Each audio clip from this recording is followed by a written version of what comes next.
coming up here on The Flow. Look at agriculture.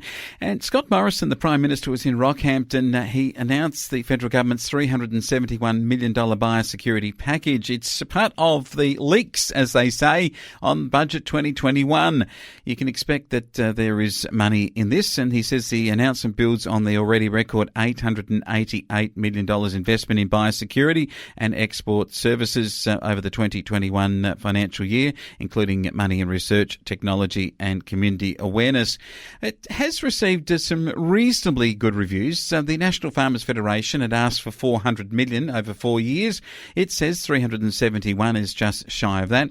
Agriculture and farmers across our regions, the environment is important, the economy is important, and they're at the mercy of these potential risks, says Tony Marr. And most recently, farmers have grappled with the everyday threat of African swine fever and also the Capra beetle, as well as the issues of feral pigs, foxes and red fire ants, just to name a few.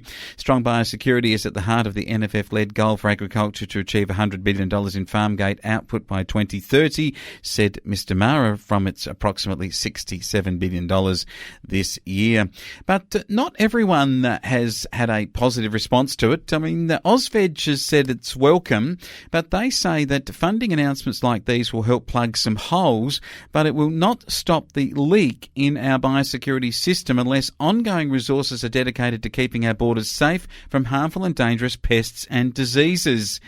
And that's an interesting comment there, because when you have, say, a major peak body in the horticulture and the vegetable growing and so forth, say that, well, this plugs holes, then it would seem to indicate that there is a more significant problem that they're aware of that could become an even greater issue.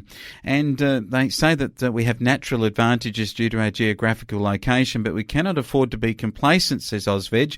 Recent biosecurity outbreaks in this country, including the fall armyworm and the serpentine leaf miner, are showing the tremendous economic and emotional toll that these incursions have on our industry and our members. So they say there's serious and dangerous pathways for pests and diseases to enter our country through imported cut flowers and foliage from countries with unacceptably high levels of non-compliance that threatens Australia's agriculture industry.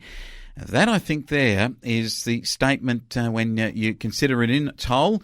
The federal government doing its budget announcements, the Prime Minister patting dogs and so forth. But when it gets down to it, the Ozveg is the peak body for horticulture and the growing of the foods that we eat. They are saying we're plugging holes.